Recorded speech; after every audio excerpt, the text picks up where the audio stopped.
What's up, guys? Welcome back to the Trout Wrangler Podcast. I'm your host, Ryan Garrity. It is currently, what's today's date? Oh, there it is. It is currently Friday, June 27th at 4 o'clock.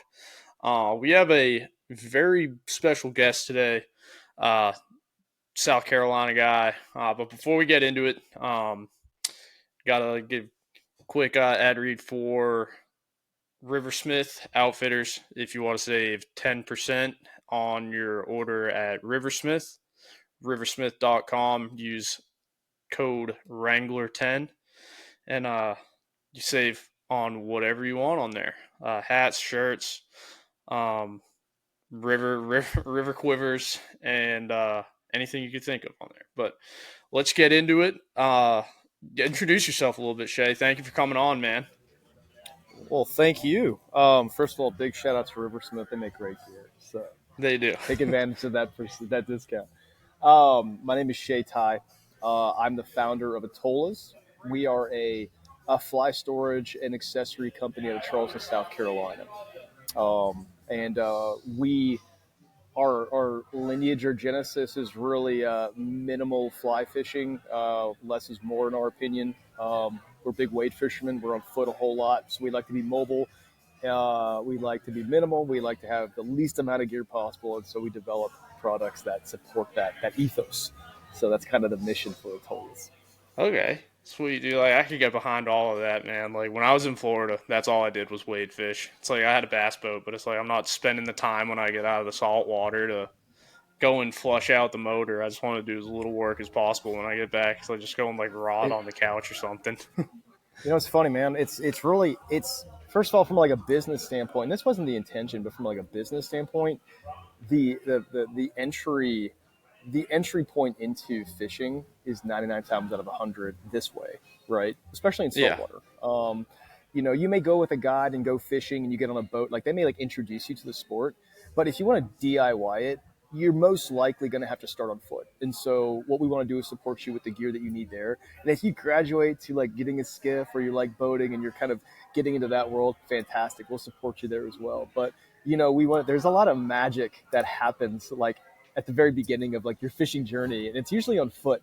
And there's like a really cool connection to the fishery or the environment that you're in when you're on foot as well. And that's kind of like what's kind of driven us, and what we get excited about is just just being like, I don't know, forgive the pun, but like firmly grounded in what we do. We just try to devise products that will support being as light and nimble as possible, because that's kind of the name of the game when you're fly fishing on foot. Oh yeah, dude. Like, I wish I went down to Aruba this December, and Nice. I went and, dude, I've never had such tough saltwater fly fishing in my entire life, man. Like, it is so windy down there, and I was like, I literally only packed like a drawstring backpack and literally one fly box, and I Yeah. wish it was smaller, because halfway through the week, I was like, I need more room in this drawstring backpack, because it's like I just completely like ended up just throwing my bonefish stock in the towel and just shoving my drawstring backpack full of balashi, and essentially just walking around in the flats behind the Airbnb, and just trying to bump into a bonefish. And if I did and caught one, great. If not, I was gonna drink like 6 beers before we went to dinner. Dude, I'm sure even the experience, like, and that's the thing about being on foot. Like, you're in Aruba, just trying to find those bonefish, just like doing it yourself is just an accomplishment. But like when you stumble upon one and you're by yourself and you weren't on a boat and a guy didn't take you there, and they weren't just kind of like, not spoon feeding you, but like basically like, hey, I know where the fish are, let me get you to them. Yeah. Like, you put it all together yourself. And even seeing them, let's say you don't catch it, right? I was in Turks and Caicos a few weeks ago, by the way, doing the exact same thing. I was doing DIY flats fishing for bonefish, and I was stumbling upon them. And that alone just gets you shaking, because it's totally quiet. It's just you and the bonefish. There's no guide being like, all right, 2 o'clock, 30 feet. All right, pick it up, cast again. It's literally all you. And it's funny because even if you don't put it together, it really is like, man, I found them myself. I made the trek out there myself. You know, like that's like 80% of the battle. Like now all it is reps. Like eventually you will get that fly in the right spot and you will get Oh that yeah. bonefish to eat. And then like you have the ultimate just experience, which is like a bonefish on the fly by yourself in the flats of Aruba, you know, and that's Yeah, hard to dude. beat. And I think that's something that like a lot of people don't realize about saltwater fly fishing is they're like, oh yeah, you went to Aruba and DIY'd your whole trip and you didn't catch any fish. It's like, damn, you must suck. But it's like, no, dude. It's like, do you know all the factors that go in to like successfully catching a bonefish on a fly, You, like in a place oh that man, you've never even been before? oh It's man, crazy. you got those bonefish. And I'm not sure. I've never been to Aruba, but if it's anything like Turks and Caicos, these bonefish are in inches of water, way shallower than redfish. That was a big surprise to me. Like I'm talking Yeah. like 5 inches of water, maybe less. And then you've got the gin clear water. Like these fish can see you just as easily as you can see them. And then put the spook factor in. Holy shit, man! Like what a tough challenge Oh to yeah. get through. So I feel you, brother. Dude, it's so nuts. Like it's like that in the Bahamas too. Like I remember it was my senior year of college and we went to the Bahamas for spring break. Bonefish are skittish already, man. Like you sit there and like you're trying to catch one on a fly and walk up on them. They're gonna see you before you see them 9 times out of 10. Mm-hmm. And the minute they see you, it's gone. Like Yeah. gone. It's crazy. Yeah, it's funny, man. It's not like a redfish. Yeah, redfish can be skittish, right? But you have a Yeah. lot of times where redfish are kind of like curious. Like they'll even, Yeah. maybe nip it a little bit. Like, and if they nip it and you pull it, you strip it away too quick, they still will go after it. Like a bonefish, you're one and done. Like you've got Oh to put yeah. it all together real quick. And Legitimately. there's guys who are really good at it, and the reason they're good at it is because they've gotten the reps in. They've done it more often than you or Oh I. yeah. And you figure out the pattern, you figure out how to stock, you figure out when to stop, you figure out how far you got to lead them. You just kind of see that stuff, and it just Oh comes from yeah. repetition, I think. Dude, like how I always explain it to people that have never done it, but like they hunt, it's like trying to Mm-hmm. kill a big smart deer that's been around for years. You might only get one shot at it.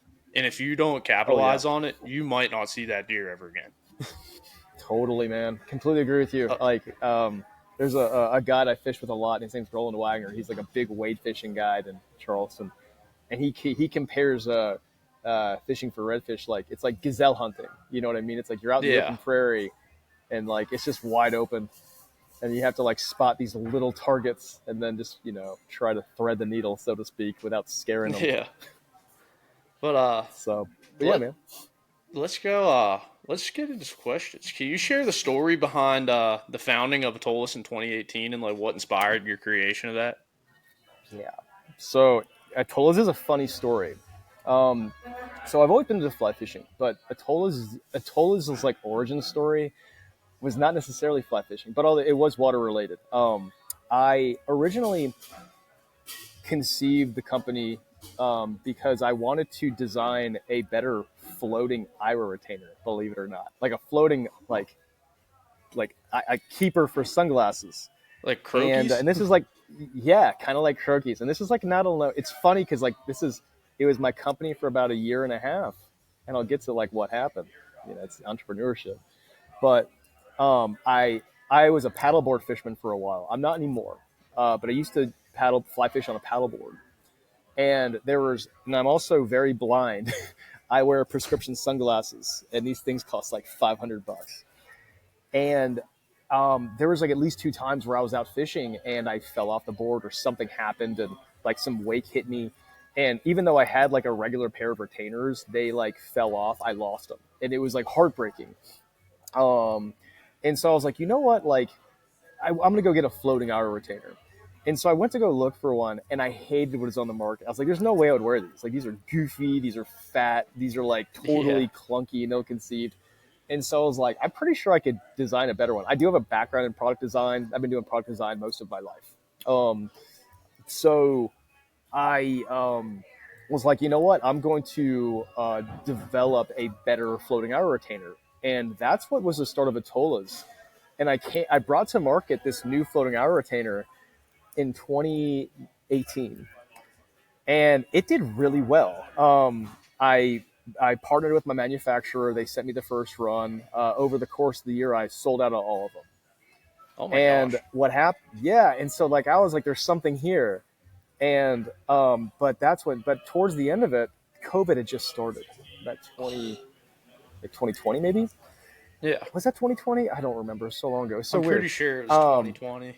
Something like that. But COVID happened, and COVID wreaked havoc on foreign manufacturing logistics. So at the time, my manufacturer was in China, and they called me and they were like, "Hey, listen," because I just called them and be like, "Hey, I'm ready for a new run. Let's get one going." And they said, "We can't produce your product anymore because one of the companies that builds a component of your product went out of business because they just lost. Oh my gosh. No one was yeah, for whatever reason, it just companies just went under left and right because there was no business being generated. So they told me they couldn't produce the product anymore. And so I remember that day very well because like I was kind of at the verge of tears because I was like, this was like kind of my whole dream. I thought I could build something off this, but I had to pivot. It was either like, okay, like feast or famine. Do I just let it die or do I pivot? And around that same time, I've been fishing with my buddy Roland. His name's Roland Wagner. If y'all want to follow him on Instagram, it's the Darth Wader. He's like the guru of wade fishing in Charleston. This guy, I've never once been with him where we're not on fish. He is incredible. But he got with me one day. I was telling him what's going on, and he's like, "Well, listen, man. Like I've had this like idea of what I think I would like in a product that I can't find that it exists." And he sent me this like really kind of rough drawing of the what would eventually be the fly caddy, which was our first product. And it was kind of this clippable fly patch where it's like imagine like just taking like a credit card and putting a clip on the back, and that way Yeah. it's and you have a foam patch on the front and a clip on the back, and you can just clip your flies wherever you want them. And I love the simplicity of the idea. It was almost too simple, and I was like, Roland, surely this must exist. And he's like, no, man, it doesn't. I've been doing this for 25 years. This is all I need. So I looked, and sure enough, it did not exist in the market. And I said, Roland, if with your blessing, I'd love to kind of pivot my company and take this to market. He said, yeah, sure.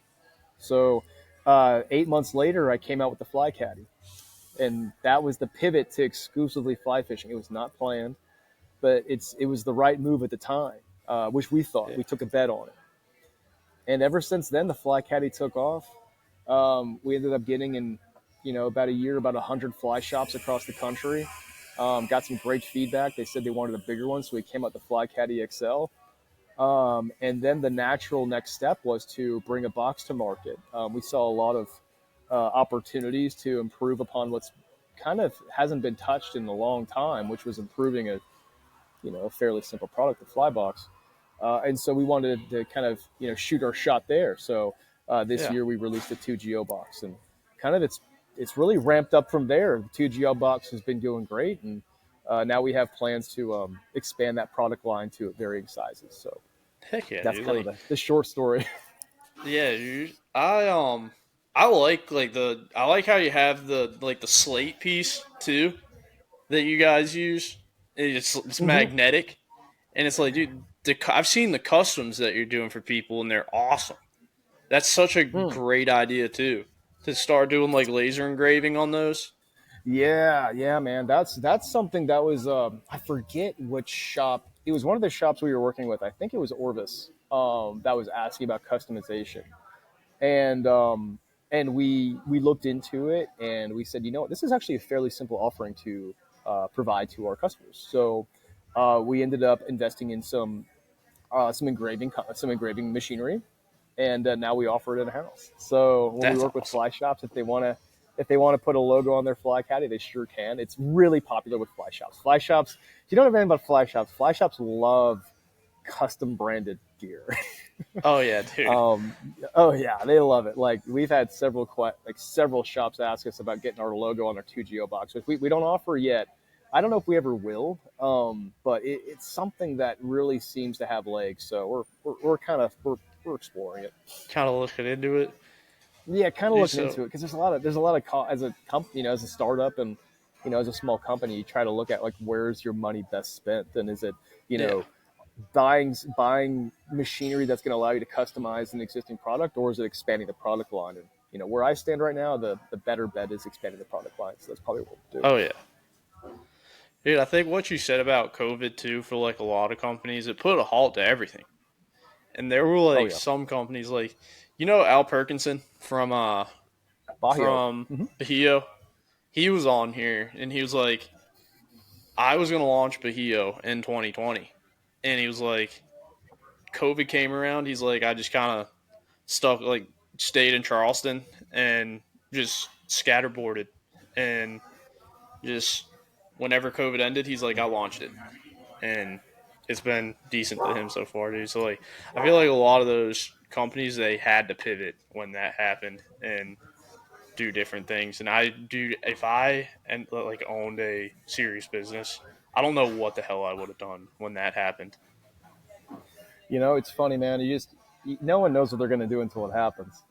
Yeah, It's not like I had, like I was savvy enough as a business owner to like be like, well, if this happens, I'll do this. It was just like, oh shit, like yeah, this is happening.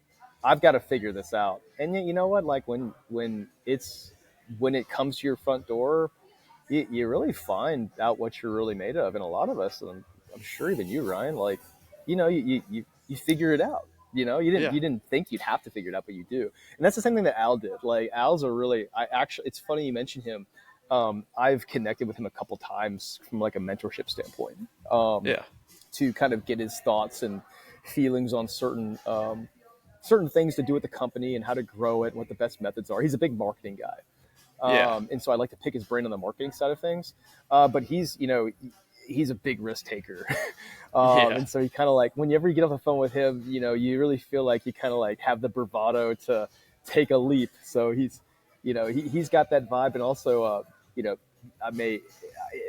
I would love to introduce you to a guy named Kurt Tobias of Tuna. He's the founder of this like technical apparel company that's fly fishing focused in Santa Rosa Beach, and he has a similar type of energy. He's very risk taker, yeah. very entrepreneurial, and just really good guys to kind of connect with to kind of like keep the energy going, because you do get, and a lot of times you do get doubt. You do kind of want to be too conservative when honestly, like at this stage, like you got to take big swings. Oh yeah, 100%. I think if Al wanted to, he could talk me into jumping off of a bridge. Oh yeah, he gets you jacked up, man. He's Yeah, such a his demeanor's super cool too. Like he's very level headed. He's yeah, very chill, very like he's a very professional person, but at the same time just has like this like laid back vibe. I don't know how he pulls it off. Like I couldn't, yeah, dude. but he He's got does. like it's weird. Like he's almost got like a Jimmy Buffett kind of like the long Oh hair yeah. and just his Oh, his whole absolutely. demeanor. I'm like, dude, am I looking at Jimmy Buffett reincarnated right now? That's perfect. Perfect But comparison. Yeah, you nailed it. dude, so what does the name Atollas signify, and how does it kind of like reflect Mm. your brand's identity? Yeah. So Atollas is actually the namesake of the Atolla jellyfish. Okay. The Atolla jellyfish, and it's kind of like, and it's kind of, the name's kind of evolved to mean not whatever you want it to mean, but like there's multiple meanings. The original meaning behind the Atolla jellyfish was it's this deep sea jellyfish that is found in like the deepest, darkest parts of the ocean. It's hardy, it's tough, it can survive whatever, right? And so we liked that um, element of the animal because it's just like, hey, we want our gear to be like that. Like we want it to be super Yeah. simple. We want it to be able to perform in adverse conditions and not fail you, right? Um, but that was the original. The name came about when we first came up with the floating keepers, right? The other piece was there was kind of a visual element of the keepers, like a kind of a high vis element. Like if you lost your glasses, they were floating in the water, you could like see them easily. Yeah. And the Atolla jellyfish has like this iridescent or bioluminescence aspect, where like it attracts prey by like illuminating certain colors, and so that was kind of like the play off of high visibility. Um, doesn't really play too well into the brand now as far as that story goes, but the toughness and hardiness of our products certainly speaks to it. And also like saltwater guys, they see Atollas and they think of atoll. So they think of like tropical, like a ring of islands and like Maldives, something like that. And so that kind of plays well into it. It's been a good name. It's very flexible, and we're going to be sticking with it. So it has that stickiness to it. Yeah, it does. Like when I first saw it, I was kind of wondering. I was like, I wonder what the story behind the name is. And that's pretty cool. The Atoll jellyfish isn't the one from Finding Nemo, right? No. No. Actually, maybe, I don't know. I don't remember the last time I saw Finding Nemo, but the Atollas jellyfish. I mean, if the scene was like a super dark place and like the jellyfish lit up, maybe it may have been the Atollas jellyfish. It might have been like way down dark and yeah, it might have been. I might have to look into that and get back to you, see if it was that fish from Finding Nemo. I do have to give credit to my wife, Esme, who my wife's.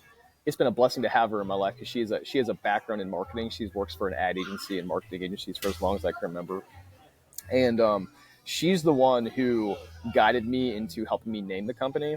I had some really terrible names that I won't repeat because I think I'll probably lose some brand credibility. But my wife helped me come up with the name Atollas, and she's been kind of the brand strategist for the company from there on out. So, tip of the hat to my wife, Esme. That's like my girlfriend helped me come up with the Rise Fly Charlotte one. And I had some absolutely horrible names for it. Like, everyone was like, just keep it simple. Like, Rise Fly Charlotte. I was like, you know what? I kind of like that. Because it's like, how I spell it, it's how I spell my name. But you say it, it's like Rise Flies. Like, the trout rises, almost. Yeah. People are like, so you spell it different than R-I-S-E. I was like, yeah, because my name's Ryan. And then my little sister was a marketing major at University of Georgia, and she helped me with like she set up a bunch of like kind of templates for stuff on like Canva and stuff like that. Nice. And I use a lot of that. I was like, the whole background thing that I do on the social media posts you'll see later, dude. Like, she did that, and I was like, I don't know what the heck I'd do without them helping me out with some of this stuff, because I'd have the dumbest ideas. I must say, the women in our lives are clearly the smarter. I mean, everything from the brand to graphics, things like that. Like, I have to run through my wife first. I have to, because if I don't, like, I'm going to like hit a wall or do something wrong. So I make sure to show her first, and she sets me right. So sounds like you have your sister in tail, and it sounds like I'm a fellow Georgia grad. So sweet. Yeah, she must be a good person. Oh yeah, dude. We go down to Athens, I think, once a year. Like, she just graduated, and my parents are like, "Oh, like, we're gonna hate not coming back here, dude." Athens is such a cool city, man. Yeah, it is. And dude, like, Athens on a Saturday, there's no better place to be. It's a lot of fun. My little brother used to work for Georgia after he graduated. He worked for the Alumni Association for a number of years. So when my wife and I would go to Athens, visit him during game day, and we'd have a place to stay. He lived in 5 Points, and we could walk to baseball games and stuff. So it was a fun time. They live in Fernandina Beach now, so they're close to the water, and so not a bad place to visit them. But it was cool visiting them in Athens, having a free place to stay and going to football games. Oh yeah, so the house that they show on ESPN all the time on Kudzu Hill, where all the people. That was my little sister's house. Oh. Yeah. That was my little sister. Like, the two identical houses, and they hang the flags down. Easily the most famous house in Athens. Oh yeah, easily. You may remember. So I'm gonna try. So that is the most famous, hands down. Like, but there is one building downtown that was my little brother's place. Well, my two brothers. So I don't know how familiar you are with Athens, but do you know, like, on Broad Street, at the end of Broad Street, there's like that like little wedge building before you take a left. So my little brother used to live there, like literally in the little wedge building downtown. And then my older brother, his final year, lived in the apartment right above Boar's Head. No way. Yeah. Dude, So like so these two, I mean, yeah, we were locked in. Like the oh yeah. locations could not have been better. Dude, so like my girlfriend's boss has season tickets and he's like, pick a game, and it's like one of the ones he doesn't care about. It's like, would I love to go to Ole Miss Georgia at Sanford this year? Yes, but it's like I'm gonna settle for UNC Charlotte and UNC Charlotte at Sanford at the week before Thanksgiving. Dude, but like that's the thing There you about go. that's the only thing. It's like tickets to those big games like that are insane. Like Mm-hmm. that's where it's like I went to East Carolina, so we got a free ticket to every game, and they couldn't get rid of them Go fast enough Pirates. towards my senior year. I got to know the Pirates not well, but I knew of them because one of my best friends, Matt Davidson, his older sister played softball at Eastern Carolina Oh, cool. before, and then she transferred to Georgia to finish off her softball career at Georgia, but she started at East Carolina, so that's how I got to That's know the Pirates. that's probably a good transition there. It's like I go to Athens and I'm like, dude, I like Greenville was fun, but like our football team sucked, and there were like 3 bars in the whole downtown area that were cool to go to. And then it's Athens like, is one big bar. downtown Athens, you got Cat 5, you got Bar, I think it's Bar South. There's so many of them. And it's like, It's probably changed. I'm gonna date myself, but like it's probably changed so much since I've been there. But like I hope Boar's Head's still there. Like that was Boar's Head is still there, I'm pretty sure. okay, great. But like the Tasty World, shit, man, having friends that were bartenders, it was like you felt like you were royalty. Like you walk Oh, in, yeah. they're like shuffling you in. And I don't know, are you familiar with Atlanta at all? Not really. Like outside of Old Turner Field is about as Okay, have you ever heard of Johnny's Hideaway?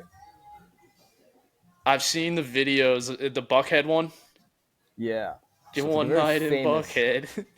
Yeah, it's a very famous, just like eclectic bar where like people of all ages and races and faiths, and everyone just comes there and parties. And like when they got Frank Sinatra and Coldplay and Ja Rule and DMX, like they're all playing like the same music at the same time. It's crazy, super fun. Anyway, my one of my good buddies, Steven Repper, he was a bartender in Athens. He learned the industry in Athens and was a manager of a few of the bars. And he would like me and my friends would come in and he would be like, oh yeah, come on, like skip the line and don't worry about IDing you.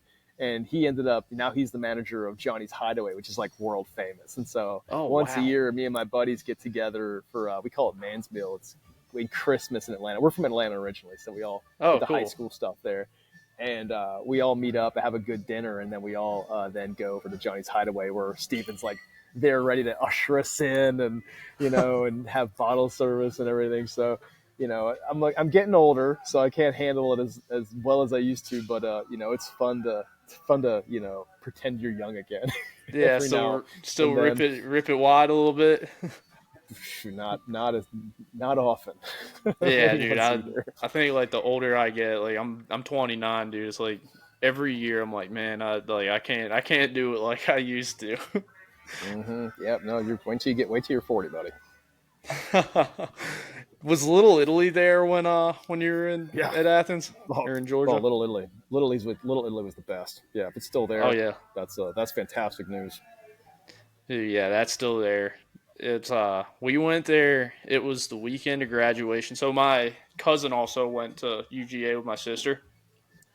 We went there. It was like 2 in the morning, and there was like a kid in there throwing fists with like a dad, Yeah, with a and dad. he Okay, came out cool. and That's started new. throwing fists with people in the street, and I was like, "This is Athens, Georgia, at 2 in the morning." Yeah, just steer clear. Just steer clear. Yeah. Nothing to see there.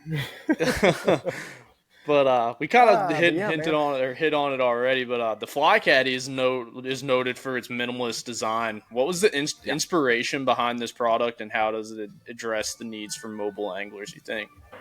Oh man, just we when we were developing the product, again, like Roland Wagner was the brainchild of the initial concept, and then I took my product experience and started looking at materials, looking at how can we bring this to market and do it in like a really aesthetically pleasing way, make it super light, make it very useful, and let it be applicable to a lot of different areas. We didn't want to just be like, oh, it's a fly patch you throw in a Velcro patch. Like, we want this to be as adaptable as you want it to be. And so that's where that clip came into play. And a lot of R&D went into the clip. A lot of R&D went into this little product period, like probably too much, but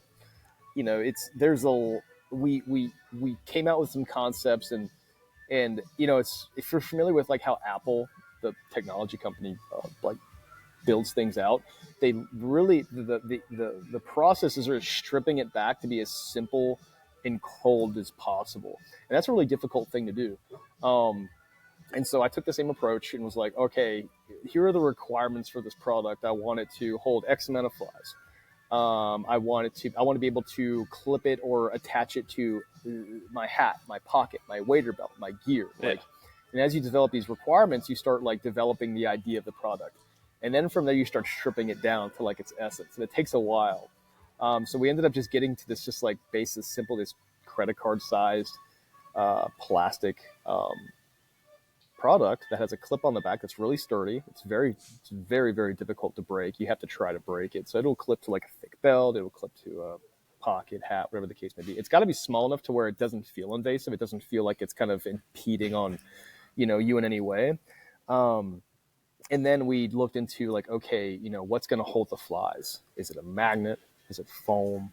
What is that? Is it silicone? What is it going to be?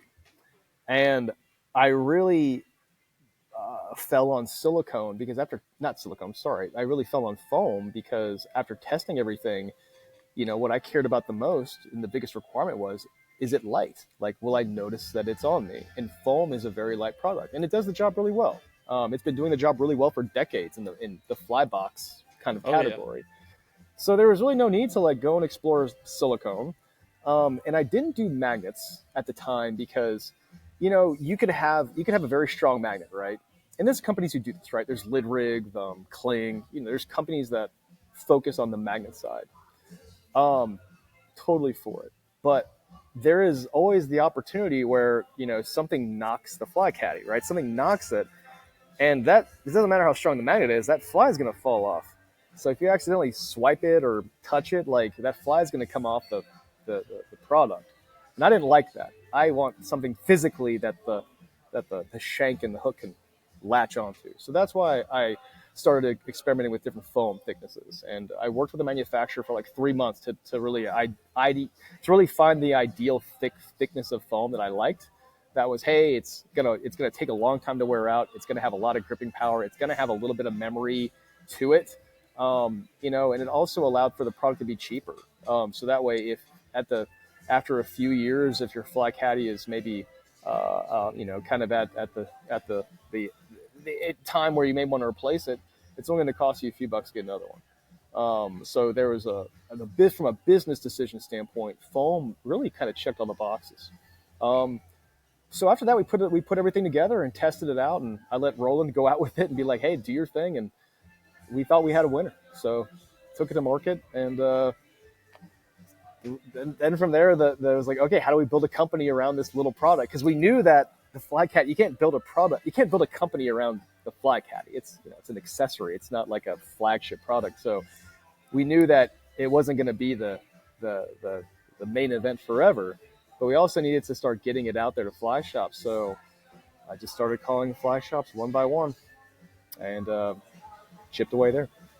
That's pretty cool, though, that you personally called all of them one by one, and now you're in, how many did you say? How many fly shops you say you were in? So I would say right now, maybe like 120. Okay. Something like that. What I've done from a business standpoint is, I really was, obviously the fly caddy was the product that we had to sell. And so I worked the Southeast first because that's the area I know. And then I went to the Northeast, and then I started making my way out west, right? And I didn't even make it that far because I cannot wait to start prospecting to like Wyoming and Montana and Colorado and all that area, like the mecca of freshwater fishing. I haven't before I got there. I was able to get the 2Geo box out. So what I've done is now I've started my prospecting all over again in my region because I want to introduce those shops that are already are familiar with the brand to the 2Geo box because the Fly Caddy and the 2Geo box are modular. They work together.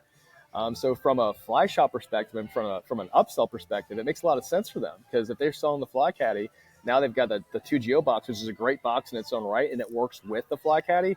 If you can sell them both together, that's a great win for a fly shop. So I love when products work together and there's some intelligence there. But from a revenue generating perspective, I thought it really made a lot of sense for fly shops. So been circling back to the Southeast recently for the 2Geo box. That's pretty cool though. Yeah, so I think I saw who was it? There was one of my buddies is a guide for the Madison River Company. Yes. And I think I saw that they had fly caddies. Well, I think with their logo on them. Yeah, they do. They're one of the few shops out west that I was able to call on before the 2Geo box came out. So I think Madison River Fishing Company is one of them. There's a few others. So I've made my way far out there, but I haven't had a chance to follow back up with everyone out there and introduce the other products. So maybe if they're listening, they can give me a call. So my buddy from high school, Jackson Bland, he's a Charleston guy too. Jackson Bland's a guide out there. I went to high school with him, and I think it was him that I saw that had the fly caddy on in one of his videos. Oh, super cool! good All right, dude. well, I haven't seen the video. That's exciting. Yeah, he's super cool dude. Yeah, man, it's been fun to get the product out there again. There's really not much to it. It's something that's very simple. I think the most fun I've had is seeing when people tag me in Instagram and I can see them actually out there in the field using the Fly Caddy. That means a lot to me, and especially when they're wade fishing. Like when I see someone who's like doing like bone fishing in the flats in the tropics, or I saw someone recently he must have been in the Seychelles or something like across the world, and I saw that it must have been an outfitter or some kind that posted the picture, and I just so happened to scroll through it, and then I saw that the gentleman was wearing my Fly Caddy, even though I wasn't tagged. So when you see something like that, you get really excited as a founder and designer, where it's like, okay, cool. Some people are finding some use for it, which is kind of the ultimate goal for a product designer, is seeing people out there using it. Yeah, that's got to be like such a cool feeling. Be like, oh damn, dude, like that's all me right there. It really is, man. It's fun. It's really cool. And we got 2Geo box is doing well. We've got the micro box coming out in less than a month, so that's going to be exciting. Cool. From there we've got the 1Geo box slated, which is kind of a smaller version of 2Geo, and got plans to expand from there. So like, there's a lot of rapid product development occurring right now based on the feedback we're getting, and the more product we have out there, the more we're getting a lot more feedback, which is great because we know it helps because we know exactly what to do, because we know what's working well, we know what needs to be improved, and the tweaks get a lot more minimal than they used to, because at the very beginning you're taking a lot of like I said earlier, you're taking a lot of big swings. You don't have a lot of feedback, but you have some, and you're going to take some bets, and you're going to take some guesses as to, what the consumer is going to want, or the end user is going to want. And then you don't know until you go, and then once you learn, they tell you, and it makes things a lot easier. So. Yeah, dude, you're getting up to the plate, taking a big boy cut at every fastball coming down the middle. No, man, it's an interesting journey. I'll tell you that. Oh yeah. Let's see what. You kind of hit a lot of these questions already. Since your inception, how has Atollas evolved in terms of product offerings and community engagement? Yeah, man. So I think, like I was touching on before, we really have found our home in fly storage. And so we really want to expand on the success of the 2Geo box. The micro box is our next one up. I wish I had one to show you, but they'll be ready. We're going to do a soft launch of the product at ICAST in Orlando next month. So Oh, we're super cool. excited about that. But essentially, the feedback we got, this is something we've heard for like 2 years from like our retail partners, from our field pros, from customers. And the feedback we get most often is, hey, we love the Fly Caddy. Can you make a covered version? And we're like, okay, tell us more. And they go, well, I'm a trout fisherman, and I'm in Western North Carolina, and I'm trekking down the hill, and I'm passing like rhododendron, and I'm this dense foliage, and I've got my Fly Caddy, and Yeah. the flies I'm using are very small, and they're barbless, and if like a branch or foliage hits it, it may knock the fly off, which is totally valid, absolutely. And we heard this from one person, then 2 people, then 3 people. Then it got to like 20 people in fly shops like all over the East Coast. We're hearing the same thing. And we're like, okay, there's definitely an opportunity here because we're halfway there with the Fly Caddy. And so what can we do to improve on the Fly Caddy and make a covered version and add some more versatility to it? So that's what we did with the microbox. And basically it is a small micro storage solution where it's a true fly box that you can put in your pocket, but it has a clip on the back just like the Fly Caddy. So you can clip this box to your pocket, your sling pack, whatever the case may be. It's only 4.5 ounces, so it's super light. So now you have that extra storage, but it's also covered. So if you are going down that trail and foliage hits it, not a big deal. It's covered. And then we decided to like innovate on that and said, okay, cool. Our 2GO box has the external docking station, so you can have external storage if you need it. We can do the same with the microbox. So if you have this box that's clipped on you, it's got a docking station on top of it, which you can clip a Fly Caddy to. So if you want a fly patch, it's there to do. But if you don't need the fly patch, just clip it off, and now you just have a standard box with a clip on the back that you can either put in your pocket or your gear or clip it on you wherever you need it. It's got lanyard attachments, so if you want to add it to a zinger or add it to your lanyards, you can do that. And then it's also has a Velcro adapter that's going to be included. So if you want to slap it onto a Velcro patch, you can do that as well. Oh, that's pretty sweet. So it's really versatile in the exterior. And in the interior, you've got a combination of the horizontal slit foam for your bigger flies like your dries and poppers, things like that. And then you've got a really strong magnet pad and more of the micro slit foam for your midges, nymphs, and smaller ones. So it's still got room for a wide variety of fly sizes. And it really was designed for that freshwater angler, because that really is like, from a fly fishing business standpoint, the freshwater market is way bigger than saltwater. So we want to make sure that we cater to that audience and support it, even though saltwater is kind of like our home. We want to make sure that we are addressing that as well. Yeah, that's dude. Like I think about dude, like exactly what you're saying, dude. Like earlier, we have a retention pond outside of our apartment, and I was like, I just got to grab a box and go. And it's like those boxes that you can just fit in your pocket. It's kind of like a Swiss Army knife kind of thing, and it holds a bunch of flies. That's perfect. Dude, it's exactly what you said. Like there's 99 times out of 100, if someone who's going fishing like on their own, it's not like a planned trip with buddies or with a guide or some weekend trip. Usually, avid fishermen are just like they have an hour, right? They just want to go out there and fish. So I think this product really does support what you just said. Whether you're hitting a retention pond for 30 minutes, like just throwing top water for bass and stuff, or like, hey, like I just got off work on a Thursday. I got a little time. There's a little stream out back I want to go to. I just want to be able to grab my box and go. I think this product really does solve for that. You don't have to like gear up and like get ready for the, you don't have to throw on a huge backpack. Yeah, exactly. You can just grab what you need and go. But yeah, if anyone did want to check that out listening, just go to our website, www.atollas.co, and go to Fly Storage, and you'll see all the specs of the microbox. It'll be ready next month. So more to come on that. I'll drop the website and all that, the Instagram page in the show notes, so they'll have an easy way to just get there and take a look at the stuff. Cool.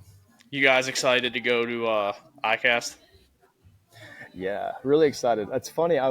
We went there a few years ago when we were the floating hour retainer company, and we had a lot of success. It was a lot of fun. So now we get to go again as a fly fishing company, and get to kind of show our chops in the fly fishing industry. So It's kind of interesting to kind of, know that evolution has occurred.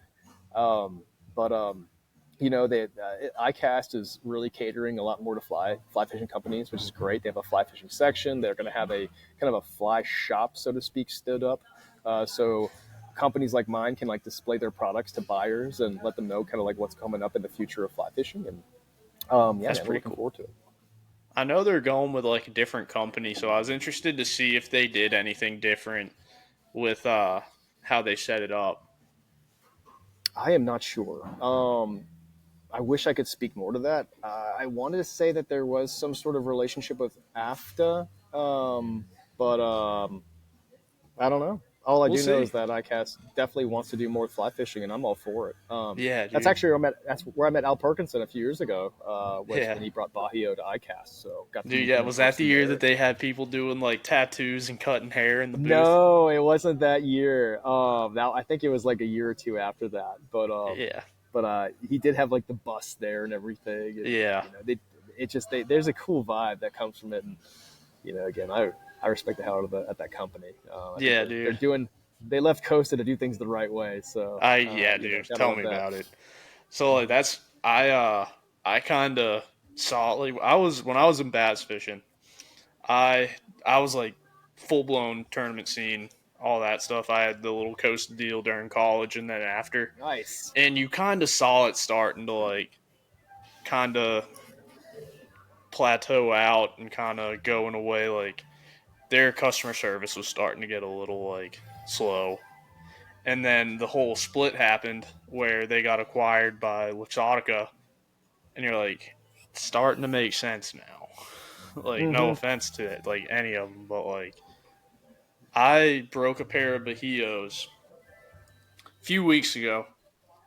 I called them. They sent me the thing, and for the repair, filled it out, and literally like couple days later, they were like, the pair that you sent in, they don't make them anymore.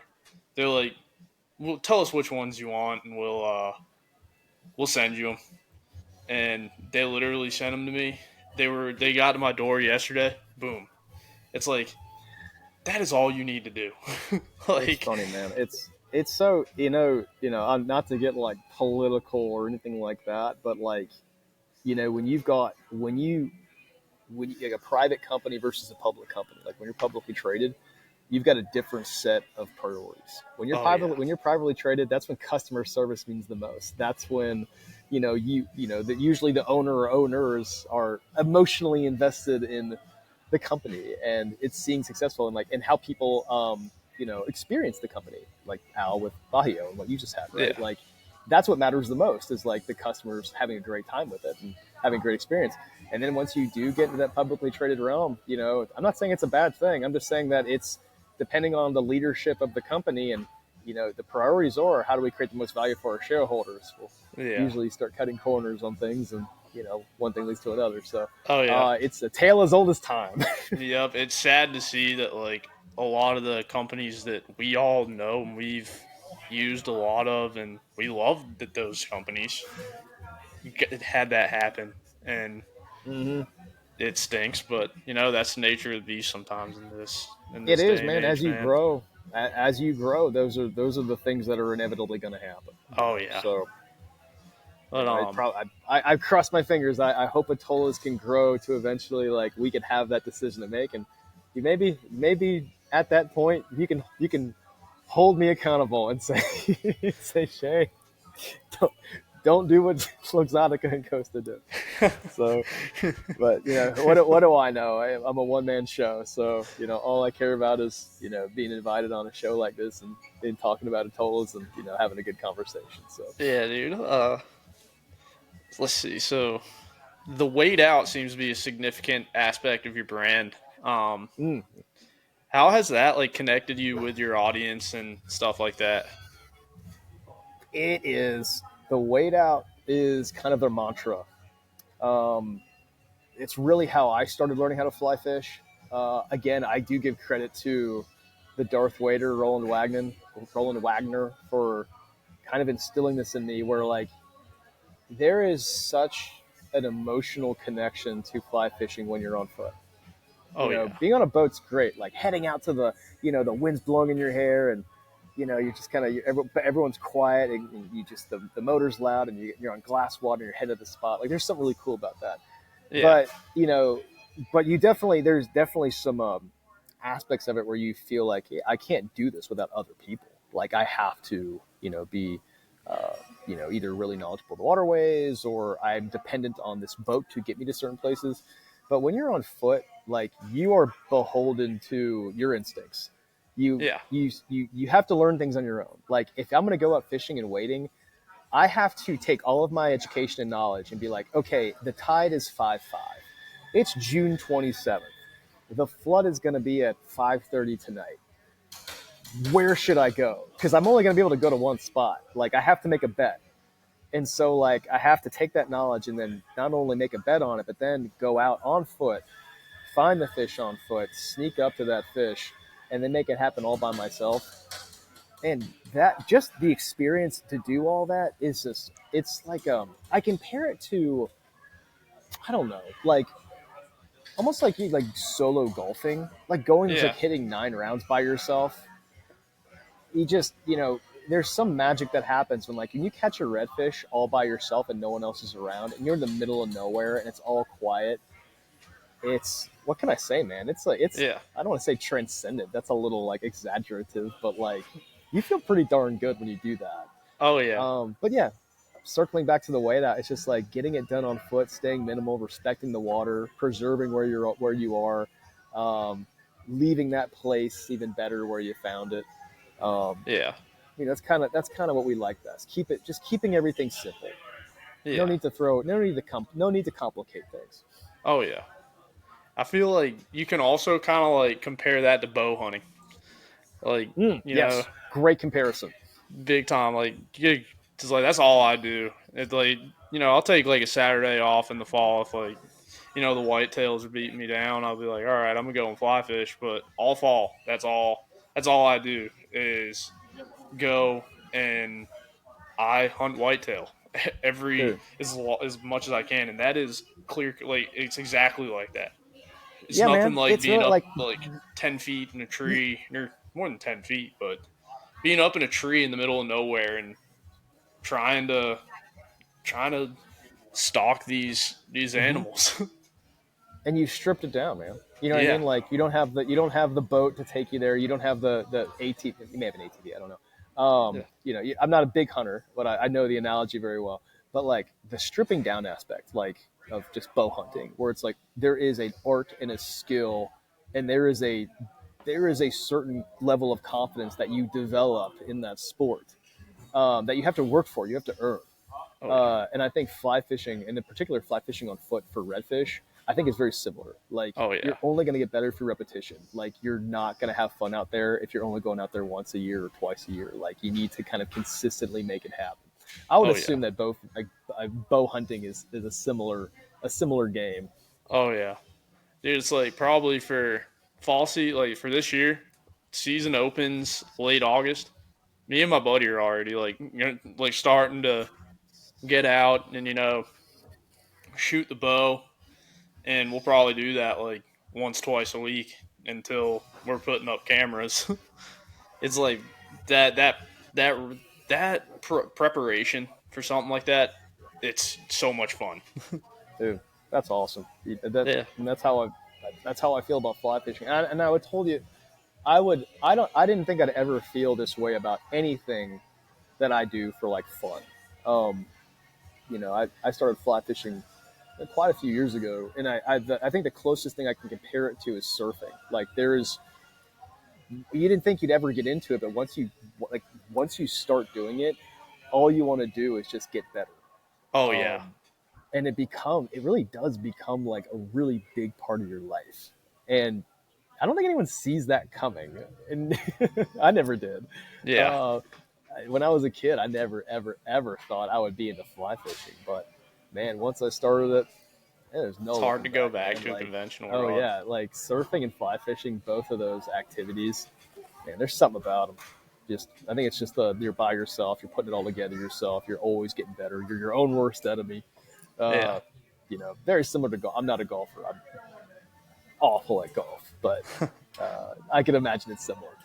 Yeah, I'm not great. I work at a course, and it's like I play free golf. I'm terrible. I guarantee you're But better than me. Absolutely, yeah. 100% guaranteed. But if you could fish anywhere in the world, where would it be and why?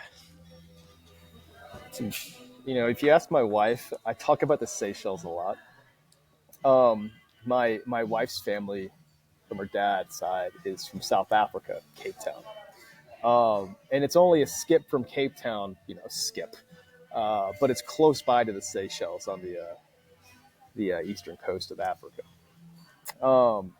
And there's something about just fishing for GT in the surf on foot, mind you. Again, like that's just what I think about. It's just like being able to be waist deep in the waves, and you see this like huge GT, and the guide's like strip, and you have this huge popper that you're stripping through the water, and and then to get something like that missile on your rod, like that I just get goosebumps thinking about it. So that'd be probably my top pick is like the Seychelles for GT. Close second would be like Bolivia for Golden Dorado. Oh yeah, Like, man, I that think seems Paul like such Puckett's a out fun. there doing that. Is he? Oh man, Paul, that dude. Talk about a genuine person. That is one of the nicest men I've ever met. Period. Oh Not just yeah, in fly fishing, but period. But I'm happy for him. I hope he was able to put it together down there because he's living my dream. I would love to be able to, I watch YouTube videos of these guys who are just by these like big just gin clear streams in South America. yeah. And these massive Dorado in there, just going crazy on those fly. I mean, it looks incredible. So Yeah. hopefully one day that'd be great. So GT and Seychelles and Golden Dorado or wherever they are, Bolivia or whatever wherever they're found, down there. Go for them. I think I'd have to double check. He's somewhere down there.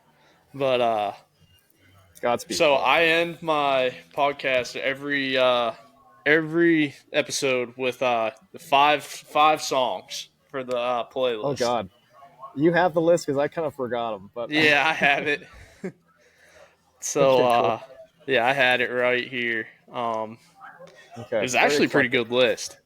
Yeah, you sent it to me. I saw it today. I was like, I forgot he did that. So, let's see what it was. Let's see. Gotta look it up in my email. All my emails are absolutely slammed full. It's all right. For those of you while we're writing on Mr. Ryan, you'll see I like country. I like hard rock. I like groovy music. I even like soft rock, man. Like Delilah in the evenings playing like Lady in Red. Like I listen to that stuff too. That's good stuff. Oh yeah, dude. This playlist here goes from 0 to 100 like so quick, dude. It's insane. Like there's almost I think 250 songs on it. Let's see. So nice. You had "Mama, I'm Coming Home," Ozzy. I imagine that. So that's the song I imagine playing if I did have a skiff and I was done fishing and I was like just beelining it back to the landing before sundown. Like that's like that song playing in my head. So yeah. Oh yeah. That's a great song. I love Ozzy Osbourne. And then you had "Fuel" by Metallica. Yep. That jacks you up no matter where you are, whether you're playing football, getting ready for a workout, or even fishing too. Like, man, like getting prepped up to go. Like, I know there's a lot. You see a lot of. I watch a lot of marketing content about like fly fishing, and all of them kind of use the similar music. It's kind of always like very banjo-y, very country, kind of like Waylon Jennings old. I like the rock music, man. Like that's kind of more my speed. So "Fuel" by Metallica is a great one in my opinion. Oh yeah, dude. I see like a lot of my stuff. Like if I'm sitting down tying and I have like a video, it's mostly like Billy Strings or like Widespread Panic, something like that. Oh, dude, Grateful Dead, Widespread Fish. Like it's the fly fishing. Yeah, dude, I like love all that stuff. Dude, like that. I think I actually on mine. I have a few. I think I have Widespread Panic in there. I'm going to see Widespread Panic in Asheville. There you go. Oh, can't think of a better place to see them. Oh yeah, tell me about it. And then your third one, you had Wake Up by Thrice. Yeah, well, not a well-known band, Thrice, but they're a rock band, and Wake Up's another great one. So for those of Oh, you yeah. who have never heard it, check it out. Shout out I to see. I'm about Thrice. to check that out because I haven't heard of them. It's kind of like, I don't know, like classic rock country, a little more on the hard side, but I think it's good. Check it out. It's not for Heck yeah. everyone, I bet. Come Original by 311. It's nostalgia. Like that just brings me back to like eighth grade. So that's I still think it's good. I think 311 still awesome band, and whenever I listen to them, I'm always like, I like high school summer, like Yeah, burning. that's dude. Like I'll hear like a 3-6 Mafia song, and I'll feel the same way. Oh yeah. Who run it? Yep. And then I guess I just feel like it. John Mayer, classic song right Yeah. there. My wife is a big John Mayer fan. I used to really not like John Mayer at all, but then as we dated and got married, we've gone to some John Mayer concerts, and the guy can wail on the guitar. Oh Just very yeah. respectful. And I just got to really like his music. And he had this album, it's like Yacht Rock album. I think it's called Yacht Rock, I forget. But that one song, man, he's just make a grown man cry. Oh yeah. Dude, so like I like seeing John Mayer, they put him in for Jerry Garcia in Dead and Company. And Sure you'd find. dude, he is. People are like there are some songs that he does with Dead and Company that he sounds better than the original Dude, Dead. he's But he's like, and then brilliant when there's he's like some where it's impromptu. like you can kind of tell. But a lot of people are like, dude, he's unbelievable with Dead and Company. And Yeah, I saw them when the he was improv. just starting that, and I've he was never still seen trying him to do kind of that. like I'm sure it's grasp some awesome. of those songs. But Nice. I've never yeah, seen that. That'd be really cool. I've only seen him when he's like John Mayer.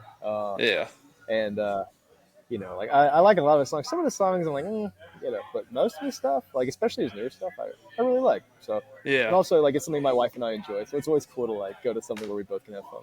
yeah.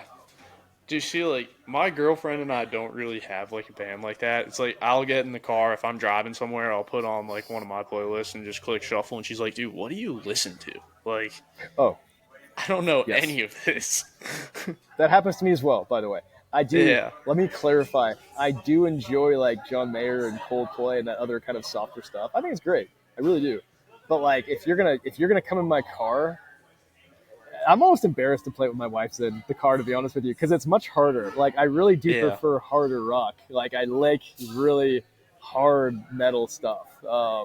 Which, most people are surprised when they learn that about me. I don't really talk about music very much because it just, I guess I don't give off that vibe of liking that music. But, you heard it here first. It's in the open. I love that kind of stuff. dude, I used to be that same way when I was younger. Dude, like, I was listening to, I think it was the Doobie Brothers in the car the other day. My girlfriend looked over, she's like, who is this? And, like, it sucks. I'm like, Ask the your dad. Doobie Brothers? I was like, that's a sin. I was like, the Doobie Brothers are awesome. My dad loved the Doobie Brothers. He loved the Doobie Brothers. He loved Chicago.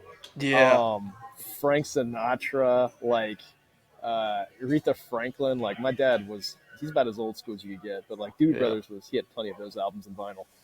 Dude, so I got to see Chicago and the Doobie Brothers, I think it was like 2 years ago. Fantastic Chicago, concert. they're still going, huh? That's awesome. Yeah, Chicago, I don't know. It's kind of like, you know how Dave Matthews Band is, where they've like put different people in the band than like some of the Yeah, originals. my wife and I saw Dave Matthews here in Charleston last weekend. So they Oh, dude, I very didn't even very know they were recent. there. Damn it. I would have Yeah. gone. Oh yeah, But we were there. that's all I got for you, man. Thank you so much for coming on, dude. All right, I had a lot of fun, man. I really appreciate you allowing me to kind of spin some yarn with you and share the Atollas story and have some laughs, man. So No pleasure's problem, on my dude. side. What's up, guys? That was Shay with Atollas Gear out of Charleston, South Carolina. What an awesome dude.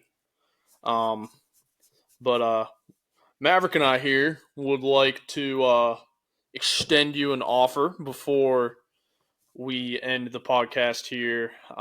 Like I said before, and before we started the episode, use code Wrangler10 at Riversmith Outfitter for 10% off your order and save you some money, get you some awesome gear. The Convoy luggage series, the River Quiver, just apparel, anything you may need. They got it, and you can get 10% off with the code Wrangler10. We got some really cool stuff on the way. I've been toying around with some things on the merch front, and we got a couple really good episodes that I've pre-recorded coming next week. So stay tuned for that. And again, a huge thank you to Shay for coming on. What an awesome episode! Cool dude. What you doing here, guy? You need to say anything before we leave, man? Hey, you need to say anything before we leave? You say anything before we leave? Heck yeah. But until next Tuesday, go catch some fish this weekend. Safely consume some adult beverages. I'm going to let my dog jump down here. I hope he's not wrapped around my microphone cord. But, yep, go and consume some adult beverages in a safe way. Catch some fish also in a safe way. But, better yet, have fun. And, we got 4th of July coming up. America's birthday. Ice cold beer. So, we have a pre-recorded episode coming out on the 4th. So, happy early 4th of July. If you start drinking this weekend, do it in a safe manner. Don't drive a car or a boat if you have guzzled too many adult beverages. Big thing. Seriously, is joking as I can get on this podcast. And if you take only one thing away from this podcast, this should be it. All jokes aside, every single one of them. If you are drunk or consume alcohol, do not get behind the wheel of your boat or your truck. The things that you could do to other people, other families, yourself, are not worth getting behind the wheel of a car while you're under the influence of drugs or alcohol. So that's it. Everybody have a great weekend. Shout out to Shay, Wrangler 10 on Riversmith. My dog is awkwardly making me stop this podcast. Not making me, but everybody enjoy your weekend. Ricky, enjoy your weekend. We're about to go kill a beer. But until Tuesday, see y'all.